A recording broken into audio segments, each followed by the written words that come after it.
हमारे प्रदेश के उपाध्यक्ष श्री विष्णु रेड्डी जी, हमारे लोकसभा के प्रत्याशी, एमपी के कैंडिडेट, हम सबके प्रिय श्री बी नागराज जी, हमारे एमएलए के कैंडिडेट श्री पार्थसारथी जी,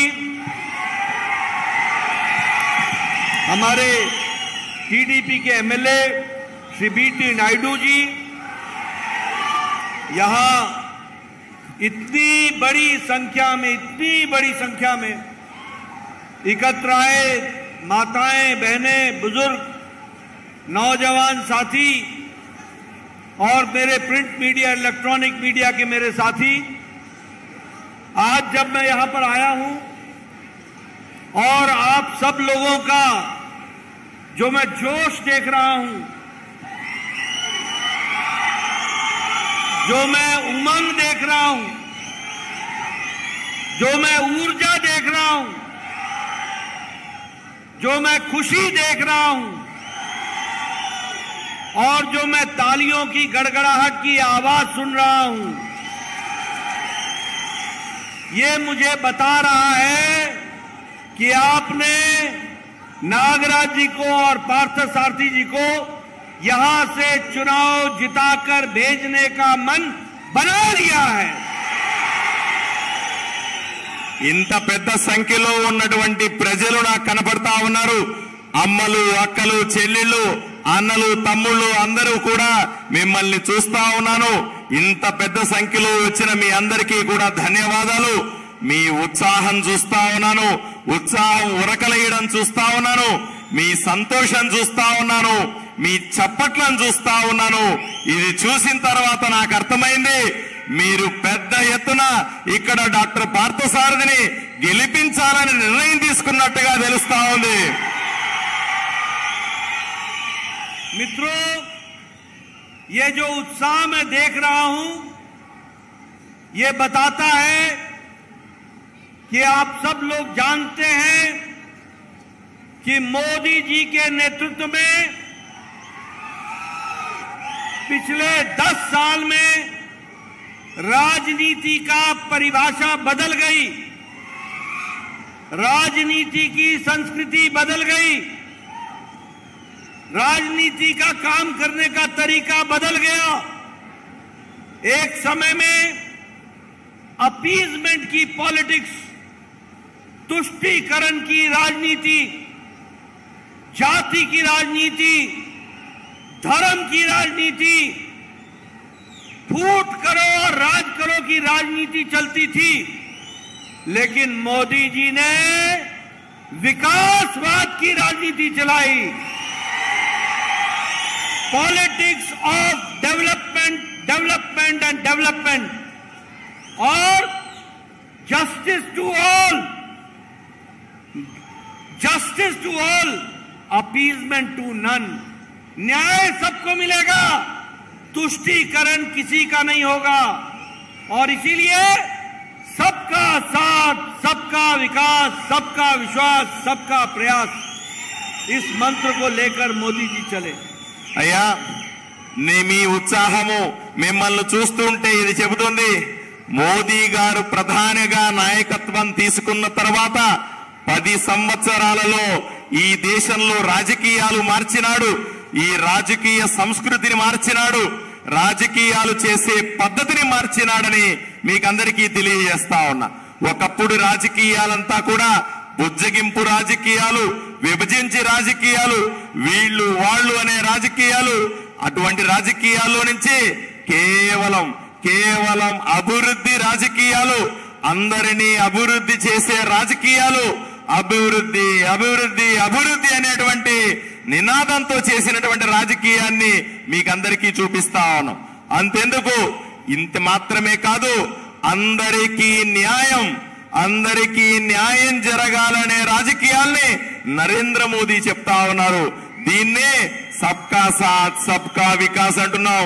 అంటే అందరితో కలిసి అభివృద్ధి, అందరి విశ్వాసాన్ని తీసుకొని అభివృద్ధి, అందరినీ కలుపుకొని అభివృద్ధి, మీకోసం అభివృద్ధి అనే నినాదాన్ని ఈ రోజు దేశవ్యాప్తంగా చూపిస్తా ఉన్నాం.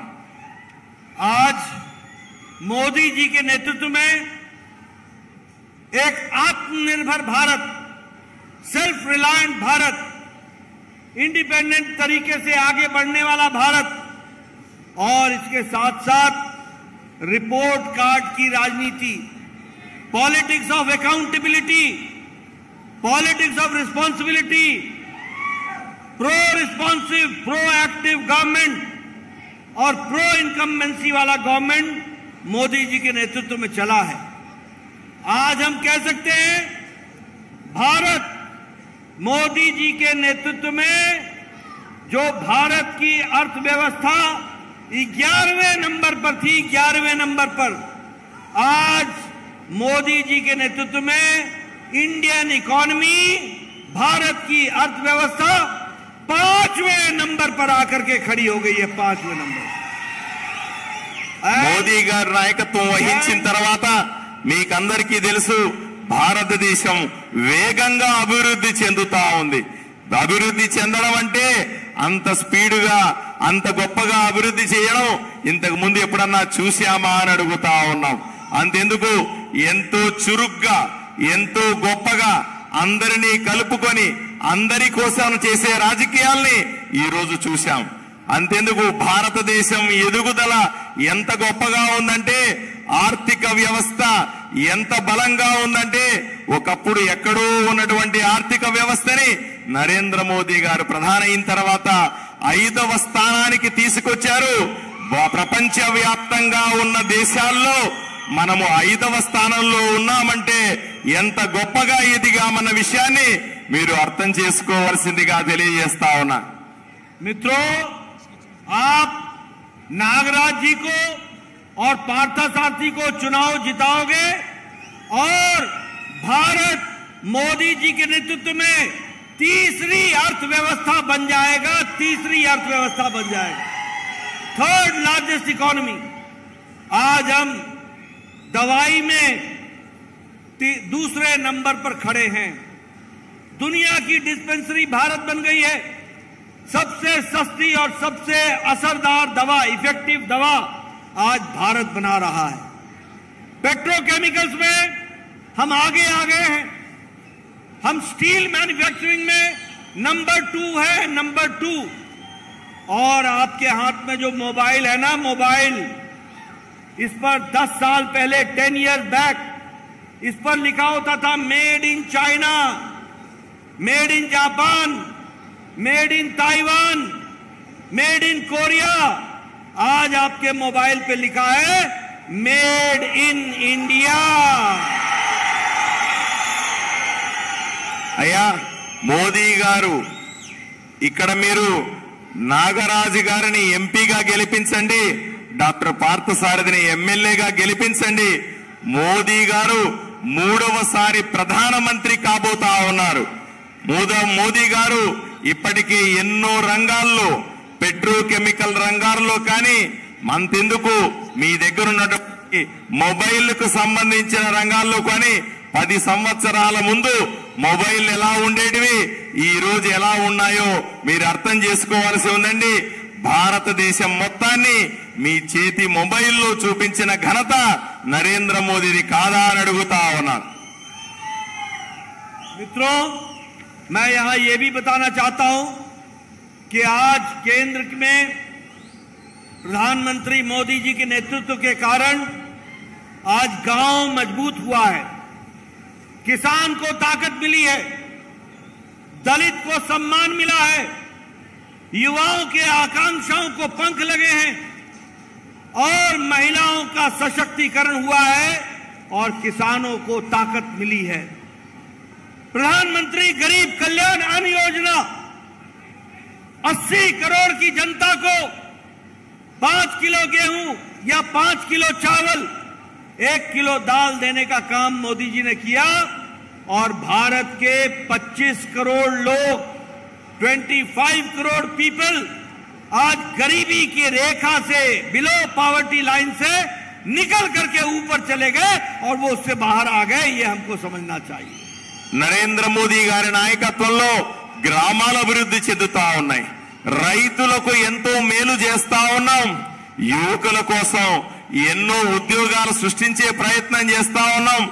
మహిళలకు మంచి చేసే ప్రయత్నం చేస్తా ఉన్నాం. అయ్యా, ప్రతి నెల కూడా మీకు గరీబ్ అన్న కళ్యాణ యోజన పేరుతో రేషన్ ఇంటింటికి చేరుస్తా ఉన్నాం.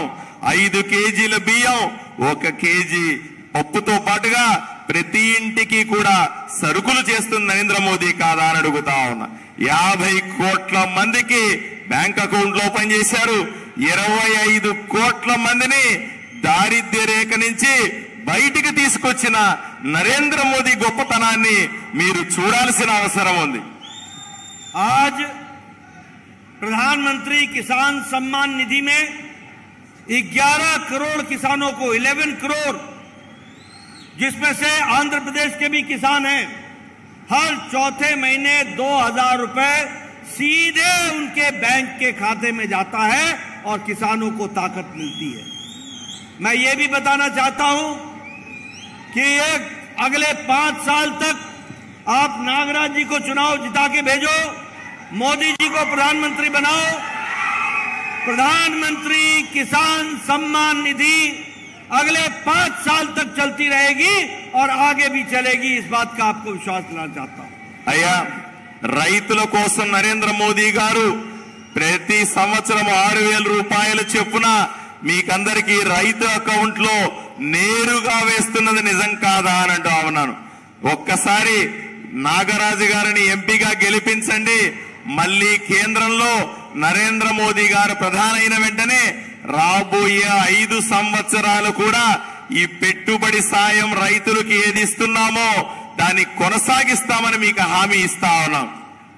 मैं किसानों को एक बात और बताना चाहता हूं कि अगले 5 साल में मोदी जी ने गारंटी दी है और कहा है कि हम भारत को दलहन में, दाल में और तिलहन में, तेल में हम आत्मनिर्भर कर देंगे। India will become self reliant. और इसके साथ साथ किसानों को हम ये भी बताना चाहते हैं कि श्री अन्न, जिसको आप मोटा अनाज भी बोलते हैं, श्री अन्न भारत का इंटरनेशनल हब बन जाएगा और आगे बढ़ेगा। ये बात भी हम आपको बताना चाहते हैं। అయ్యా, మేము రైతులకందరికీ చెబుతా ఉన్నాము, అవి రాబోయే 5 సంవత్సరాల్లో గ్యారంటీ అని కూడా చెప్తా ఉన్నాం. ఎంతో మందికి మీకన్నింటికీ కూడా ఈ దాల్ అయితేనేమి, లేదా మీరు పండించే పంటలకు సంబంధించి అయితేనేమి, అలాగే మీరు చేస్తున్నటువంటి ఉత్పత్తులకైతేనేమి, వీటికన్నింటికి కూడా మంచి మార్కెటింగ్ సదుపాయాన్ని కల్పిస్తాం. అలాగే రైతులకు రాబోయే 5 సంవత్సరాల్లో పూర్తిగా ఆదుకుంటామని మీకు హామీ ఇస్తా ఉన్నాం. मित्रों, आपको यह भी मैं बताना चाहता हूं कि प्रधानमंत्री आवास योजना में 4 करोड़ घर बन गए, 4 करोड़। और बी नागराज को चुनाव जिता के भेजना, अगले 3 साल में 3 करोड़ घर और बनेंगे, 3 करोड़ घर। और मैं यहां एक बात और बता देना चाहता हूं कि जगन की सरकार ने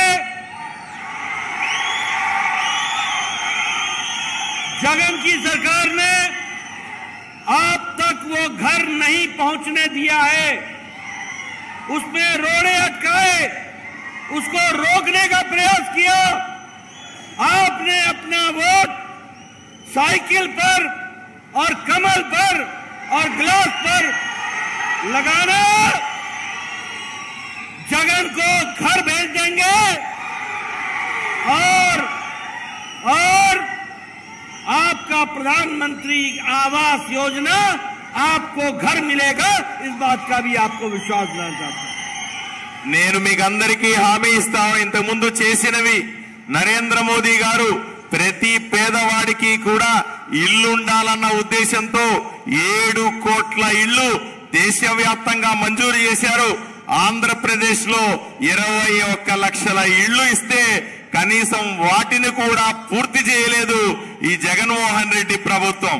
అందువల్లే మీకు జగన్ ఉంటే ఇల్లు రాదు అని మీకు స్పష్టంగా చెబుతున్నాను. ఇల్లు అతను కట్టివ్వలేడు అని మీకు చెప్తా ఉన్నాను. మీకు అతను ఒట్టుట్టి బటన్లు నొక్కుతున్నాడు అన్న విషయాన్ని మీకు తెలియజేస్తా ఉన్నాను. ఈసారి ఓటేసేటప్పుడు సైకిల్కు ఓటేయండి, కమలం పువ్వు గుర్తుకు ఓటేయండి, కానీ జగన్కి ఓటేయద్దు అని మీకు స్పష్టంగా చెప్తా ఉన్నా. मित्रों, दो बातें और बताना चाहता हूं. एक तो प्रधानमंत्री जी ने कहा है उज्ज्वला गैस में 11 करोड़ बहनों को उज्ज्वला गैस का कनेक्शन दिया गया. अब अगले 5 साल में आपको गैस हम सस्ती गैस पाइप से पहुंचाएंगे, हर घर पाइप से गैस पहुंचेगा. साथ ही साथ 3 करोड़ बहनों को 3 crore women, 3 crore sisters, mothers and sisters, they will get, उनको हम लखपति दीदी बनाएंगे, लखपति दीदी बनाएंगे.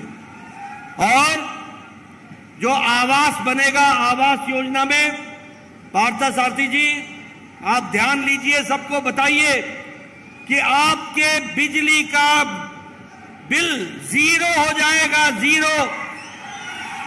और प्रधानमंत्री सूर्य हर घर योजना, मुफ्त योजना, प्रधानमंत्री सूर्य हर घर मुफ्त योजना, हर घर पर मोदी जी ने कहा है कि सौर ऊर्जा लगाएंगे और आपकी बिजली सौर ऊर्जा से आएगी.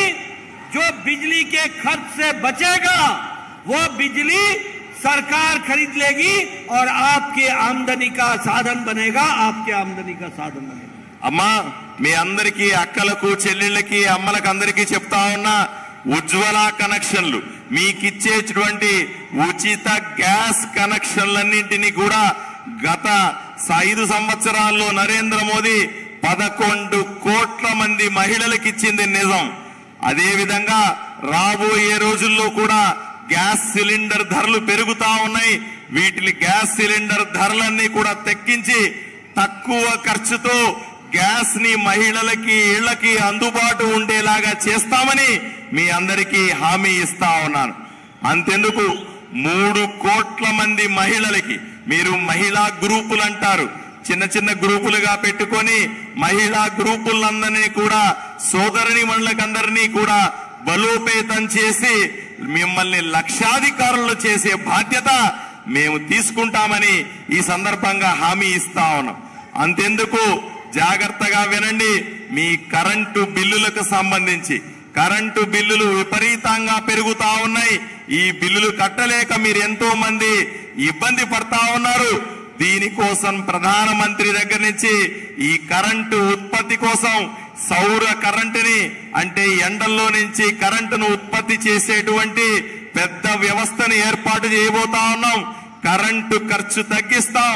ప్రభుత్వమే ఆ సౌర కరెంటునంతా కొని మీకు తక్కువ ఖర్చుతోనో అవసరమైతే ఉచితంగానో ఇవ్వడానికి పూర్తి స్థాయి ప్రయత్నం చేస్తామని మీకు హామీ ఇస్తా ఉన్నాం. मित्रों, आज प्रधानमंत्री जी 12 करोड़ परिवारों को 5 लाख रुपए का आयुष्मान भारत में मुफ्त गंभीर बीमारी के इलाज के लिए 5 लाख रुपए हर साल दे रहे हैं. 5 लाख रुपए हर साल आयुष्मान भारत में हर साल दिया जा रहा है. मैं यहां आपको बताना चाहता हूं कि अभी प्रधानमंत्री जी ने तय किया है, और वो ये तय किया है, मेरी बात जरा ध्यान से सुनना, ध्यान से सुनो. प्रधानमंत्री जी ने तय किया है कि कोई भी व्यक्ति जिसकी उम्र 70 साल से ऊपर हो गई हो, अबव 70 हो गई हो, कोई भी माता, कोई भी बुजुर्ग, उसको किसी भी जाति की, किसी भी धर्म की, किसी भी इलाके की कोई भी व्यक्ति होगा, उसको प्रधानमंत्री मोदी जी 5 लाख रुपए का हर साल गंभीर बीमारी से इलाज कराने के लिए 5 लाख रुपए का हेल्थ कवर देंगे, हेल्थ कवर देंगे. ఇంకొక విషయం మీకు చెప్పాల్సి ఉంది. ఇప్పటికే నరేంద్ర మోదీ గారు 5 కోట్ల మందికి ఆయుష్మాన్ భారత్ పేరుతో మీకు ఆరోగ్యశ్రీ కార్డులు అంటున్నారు చూసారా, అటువంటి ఆయుష్మాన్ భారత్ కార్డుల్ని దేశమంతా ఇచ్చినాం. మీరు కూడా తప్పనిసరిగా తీసుకోవాలి. కుటుంబానికి 5 లక్షల రూపాయలు వైద్య ఖర్చులకు అయ్యేటువంటి డబ్బుల్ని నరేంద్ర మోదీ గారు భరిస్తున్నారన్న విషయం మీకు తెలియాలి. ఈ రోజు మేము హామీ ఇస్తా ఉన్నాం, 70 సంవత్సరాలు దాటిన ఎవరికైనా సరే, వృద్ధులకైనా పెద్దలందరికీ ఉంటారు, అందరికీ కూడా వైద్య ఖర్చుల కోసం సంవత్సరానికి 5 లక్షలు కేటాయిస్తున్నామన్న విషయాన్ని మీకు తెలియజేస్తా ఉన్నాను. मित्रों, प्रधानमंत्री जी ने आंध्र प्रदेश में बिना किसी भेदभाव के आपके विकास में कहीं भी कोई कसर नहीं छोड़ी है. और आपको जानकर के खुशी होगी कि टैक्स में 2-3 लाख करोड़ रुपए यानी आपका टैक्स का हिस्सा दुगना कर दिया प्रधानमंत्री मोदी जी ने. उसी तरीके से आपको मिलने वाली ग्रांट इन एड 2,47,000 करोड़ रुपए यह भी आप तक पहुंचाया है, आपका हिस्सा बढ़ा दिया गया है. Indian institute of management, all India institute of medical sciences, Indian institute of technology और IISER और IITDM, हर तरीके का सेंट्रल इंस्टीट्यूट को लाने का काम भारत सरकार ने, मोदी जी ने आंध्र प्रदेश को आशीर्वाद दिया है. साथ ही स्मार्ट सिटी, एक नहीं, अमरावती, काकीनाडा, तिरुपति, विशाखापट्टनम, सभी जगह को जोड़ने का काम किया है. इंडस्ट्रियल कॉरिडोर वो भी बनाया जा रहा है. चेन्नई बेंगलोर, विशाखापट्टनम चेन्नई, हैदराबाद बेंगलोर, और 2 एयरपोर्ट्स बना करके दिए हैं, एक कडप्पा और एक आपका कुर्नूल, उसको भी हम लोगों ने एयरपोर्ट बना करके दिया. नेशनल हाईवे 4000 किलोमीटर बना, नेशनल हाईवे आंध्र प्रदेश में 4000 kilometre. 5 green field corridors Bharatmala में बन रहे हैं, और वो है हैदराबाद विशाखापट्टनम, बेंगलोर चेन्नई, रायपुर विशाखापट्टनम और चित्तूर, और उसके साथ साथ बेंगलोर कडप्पा विजयवाड़ा. विकास के नए नए काम हो रहे हैं. Highways, H for highways, I for internet, R for railways और A for एयरवेज. हाईवे भी बना. बताइए, हाईवे बना कि नहीं बना? बना कि नहीं बना? एयरवेज बना कि नहीं बना? कुर्नूल एयरपोर्ट बन गया कि नहीं बन गया? रेलवे आगे बढ़ा कि नहीं बढ़ा? इलेक्ट्रिफिकेशन हुआ कि नहीं हुआ? और 1,50,000 गांव को ऑप्टिकल फाइबर से जोड़ के इंटरनेट भी दिया, और 2 लाख गांव को कॉमन सर्विस सेंटर से जोड़ा है. ఒక్కసారి ఆలోచన చేయండి.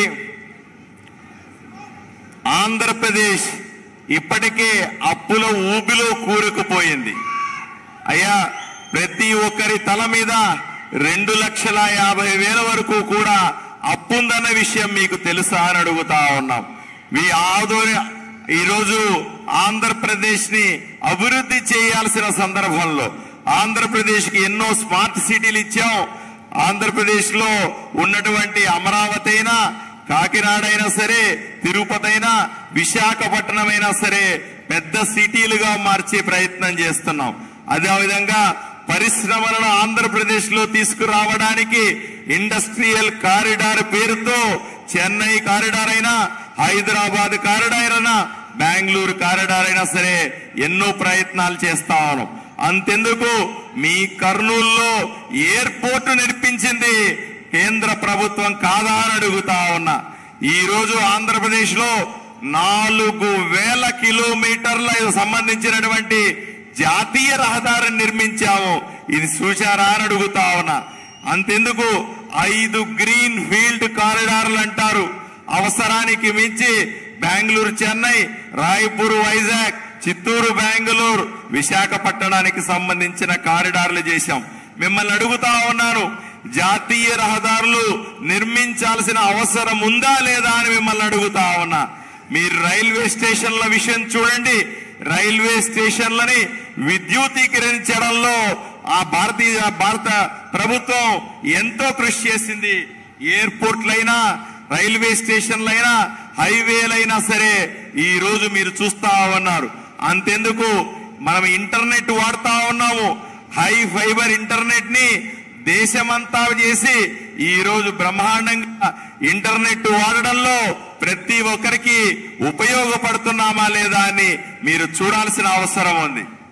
मित्रों, मैंने आपके सामने देश के, प्रदेश के किस तरीके से विकास बीजेपी ने, एनडीए ने, मोदी जी ने किया है, ये आपके सामने मैंने तस्वीर रखी है. लेकिन मैं बताना चाहता हूं कि बी नागराज के मन में बहुत पीड़ा है और इनको माइग्रेशन की समस्या सताती है कि यहां से नवंबर महीने में बहुत से लोग माइग्रेट करते हैं. उस समस्या का निवारण होना चाहिए. मैं आपको विश्वास दिलाता हूं कि आप जगन की सरकार बदलो, हम इसका इंतजाम करेंगे. ये भी हम आपको विश्वास दिलाना चाहते हैं. कुरनूल का स्टेशन वैगन सेंटर, इसका कंस्ट्रक्शन जल्दी हो, ये इनकी इच्छा है. आप इनको एमपी बना के भेज देना. ये और हम मिलकर के मोदी जी से जरूर इस काम को तीव्र गति से आगे करा लेंगे. ये भी हम आपको विश्वास दिलाते हैं. मित्रों, मेरे पार्थ सारथी भाई जो एमएलए के कैंडिडेट हैं और मेरे अभी कमेंटेटर भी हैं, पार्थ सारथी भाई को मैं विश्वास दिलाना चाहता हूं कि आप फिर से यहां पर एनडीए की सरकार लाइए, जगन को घर भेजिए. यहां पानी की समस्या दूर कर दी जाएगी और उसके लिए विकास को आगे बढ़ाया जाएगा. అయ్యా మీకందరికీ కూడా నేను హామీ ఇస్తా ఉన్నా, నాగరాజు గారిని గెలిపించండి. నాగరాజు చేస్తున్న విజ్ఞప్తులు ఏవైతే ఉన్నాయో, ఆయన ఏవేవైతే కోరికలు కోరుతున్నాడో వాటిలన్నింటినీ కూడా కర్నూలు పార్లమెంట్ లో ఏర్పాటు చేసే బాధ్యతని నేను తీసుకుంటాను. జగన్ ప్రభుత్వాన్ని ఎట్టి పరిస్థితుల్లో నమ్మద్దని మిమ్మల్ని విజ్ఞప్తి చేస్తా ఉన్నా. మీరు డాక్టర్ పార్థసారథిని గెలిపించండి. ఆయన నాకు చెప్పినాడు, మంచినీళ్లకు సమస్య, మీ ఆదోనిలో మంచినీళ్ల సమస్య ఉంది, ఈ సమస్య తీర్చడానికి పూర్తి స్థాయి సహకారం ఇస్తానని మీకు విజ్ఞప్తి చేస్తా ఉన్నాను, హామీ ఇస్తా ఉన్నా. मित्रों, अब आपको मैं एक बात और बताना चाहता हूं कि आपको सनलाइट का, उजाले का मजा तब आता होगा जब आप अंधेरे की बात को समझते होंगे.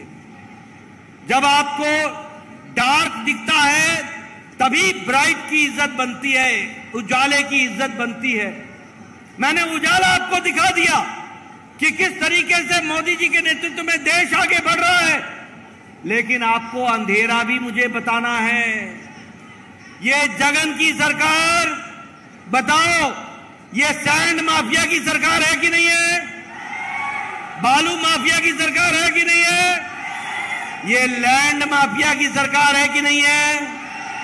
ये लिकर माफिया की सरकार है कि नहीं है? ये ब्रांड की माफिया की सरकार है कि नहीं है? बोलो, भ्रष्टाचार हो रहा है कि नहीं हो रहा है? भ्रष्टाचार हो रहा है कि नहीं हो रहा है? ऐसी सरकार को चलने दोगे क्या? मित्रों, अब एक ही संकल्प लो कि ऊपर प्रधानमंत्री जी देश के लिए जो काम कर रहे हैं और जो आंध्र के लिए काम कर रहे हैं, उसमें रोड़े अटकाने वालों को घर बैठा दो और आंध्र के विकास में पूरा योगदान कर दो और उसके विकास में लग जाओ. అయ్యా మీకందరికీ తెలుసు, దేశంలో ఒకవైపున నరేంద్ర మోదీ గారు అభివృద్ధి చేస్తా ఉంటే ఇక్కడ జగన్మోహన్ రెడ్డి ప్రభుత్వం ఇక్కడ భూమాఫియా చేస్తా ఉందా లేదా అని మిమ్మల్ని అడుగుతా ఉన్నా. ఇసుక మాఫియా చేస్తా ఉందా లేదా అని అడుగుతా ఉన్నా. మద్యం మాఫియా చేస్తా ఉందా లేదా అని మిమ్మల్ని అడుగుతా ఉన్నా. ఇటువంటి ప్రభుత్వానికి మీరు ఓటేస్తారా అని సూటిగా అడుగుతా ఉన్నా. ఎట్టి పరిస్థితుల్లో కూడా జగన్మోహన్ రెడ్డి పార్టీని, జగన్మోహన్ రెడ్డి కోసం ఓటెయ్యొద్దని మీకందరికీ విజ్ఞప్తి చేస్తా ఉన్నాను. ఎన్డీఏ ప్రభుత్వాన్ని, కూటమి ప్రభుత్వాన్ని, తెలుగుదేశం, జనసేన, భారతీయ జనతా పార్టీ మూడు కలిసినటువంటి కూటమి అభ్యర్థుల్ని గెలిపించండి. రాష్ట్రాన్ని అభివృద్ధి చేస్తామని మీకు హామీ ఇస్తా ఉన్నాను. पोलावरम के प्रोजेक्ट को रोक करके जो आंध्र की लाइफलाइन है उसको रोकने का काम जगन सरकार ने किया है. इसका भरपूर जवाब देने का तरीका एक ही है कि अपनी उंगली से कमल का बटन दबाना, साइकिल का बटन दबाना, ग्लास का बटन दबाना और जगन की सरकार को घर भेज देना.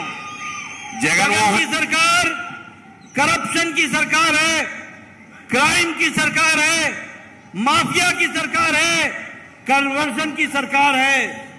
इसके नेतृत्व में इस आंध्र प्रदेश का भला नहीं होगा. इसलिए संकल्प लो कि हम जगन की सरकार को उखाड़ फेंकेंगे और एनडीए की सरकार बनाएंगे. एनडीए की सरकार बनाएंगे. అయ్యా, ఈ ఎన్నికల్లో నేను చాలా స్పష్టంగా చెప్తున్నాను. సైకిల్ గుర్తు మీద ఓటేయండి, కమలం గుర్తు మీద ఓటేయండి. ఎక్కడ అవసరం ఉంటే ఎక్కడెక్కడైతే పవన్ కళ్యాణ్ పార్టీ, జనసేన నిలబడిందో అక్కడంతా కూడా మీరు గ్లాస్ మీద గుర్తుకు ఓటేయండి. ఇక్కడ ఆదోనిలో ఎమ్మెల్యే అభ్యర్థిగా డాక్టర్ పార్థసారథికి కమలం గుర్తు మీద ఓటేయాలి. నాగరాజు గారికి సైకిల్ గుర్తు మీద ఓటేయాల్సిందిగా విజ్ఞప్తి చేస్తా ఉన్నాను. జగన్మోహన్ రెడ్డి ప్రభుత్వం, జగన్మోహన్ రెడ్డి పార్టీ పూర్తిగా అవినీతి పార్టీ. ఒక మాఫియా నడుపుతోంది ఈ రాష్ట్రంలో. వీళ్ల వల్ల రాష్ట్రం అభివృద్ధి జరగదు, పేదలకు ఎటువంటి మంచి జరగదు. అందువల్ల నేను స్పష్టంగా చెబుతున్నాను, ఈ ఎన్నికల్లో జగన్ను ఓడించాల్సిందిగా మీకు విజ్ఞప్తి చేస్తా ఉన్నాను. मित्रों, और ये जो घमंडिया गठबंधन है ना, घमंडिया गठबंधन, इंडी अलायंस, ये इंडी अलायंस दो बातों का अलायंस है. एक, भ्रष्टाचारियों का जमावड़ा, all corrupt parties have gathered together, ये सब इकट्ठी हो गई हैं. और दूसरा, ये परिवार को बचाने वाली पार्टियां थी. ये गठबंधन इनका बना. लेकिन आपको जानकर के खुशी होगी कि आज एनडीए की सरकार में हम भ्रष्टाचार के खिलाफ मोदी जी के नेतृत्व में लड़ाई लड़ रहे हैं और भ्रष्टाचार के खिलाफ लड़ाई लड़कर के आंध्र को भी आगे बढ़ाएंगे और करप्शन मुक्त कर देंगे, करप्शन समाप्त कर देंगे. इस बात का आपको विश्वास दिलाते हैं. అయ్యా, ఈ ఐఎన్డిఏ అలయన్స్ అని కొత్తగా వస్తా ఉంది, మీరు చూశారో లేదో. అది పెద్ద కూటమిలాగా ఏర్పడినారు. ఈ కూటమంతా కూడాను మీరు ఏదైతే ఐఎన్డి అలయన్స్ అంటున్నారో ఇది అవినీతి పరు, దేశంలో ఉన్నటువంటి అవినీతి పరులంతా కలిసి ఏర్పాటు చేసుకున్నటువంటి భాగం. అంతేకాకుండా ఎక్కడెక్కడైతే కుటుంబ పార్టీలు ఉన్నాయో ఇవన్నీ కలిపి చేసుకున్నటువంటి ఒప్పందం అనే విషయాన్ని గమనించండి. ఎన్డీఏ భాగస్వాములందరూ, ఎన్డీఏ అలయన్స్ లో ఉన్నటువంటి తెలుగుదేశం, జనసేన, భారతీయ జనతా పార్టీతో పాటుగా ఉన్నటువంటి అన్ని పార్టీలు కలిపి భారతదేశంలో నరేంద్ర మోదీ గారి నాయకత్వంలో ఏర్పాటు చేసుకున్నటువంటి కూటమి అవినీతి పరులకు వ్యతిరేకంగా పోట్లాడుతా ఉన్నాం. ఈ కుటుంబ పార్టీలకు వ్యతిరేకంగా పోట్లాడుతా ఉన్నాం. నేను హామీ ఇస్తా ఉన్నాం, ఈ అవినీతిని పూర్తిగా అంతమొందిస్తామని మీకు హామీ ఇస్తా ఉన్నాం. मित्रों, अंत में मैं आपसे एक वायदा लेना चाहता हूं, एक प्रॉमिस लेना चाहता हूं। बोलो मुझे प्रॉमिस दोगे ना? दोगे ना? मेरा पहला प्रॉमिस है कि आप बी नागराज को दिल्ली भेजने का इंतजाम करो। भेजोगे ना? भेजोगे ना? मेरा दूसरा आपसे निवेदन है कि सभी टीडीपी और जनसेना के हमारे एमएलए के कैंडिडेट को आप विजयी बनाओगे। बोलो बनाओगे? बनाओगे? और मेरा आपसे निवेदन है कि पार्थ सारथी जी को भी आप चुनाव जिताकर आप विजयवाड़ा भेजो और इनको चुनाव जिताओ। करोगे? करोगे? करोगे? बहुत बहुत धन्यवाद। जय भारत, जय आंध्र। మిమ్మల్ని అందరినీ ఒకే మాట అడుగుతున్నాను, నాగరాజు గారిని గెలిపించండి, డాక్టర్ పార్థసారథిని గెలిపించాల్సిందిగా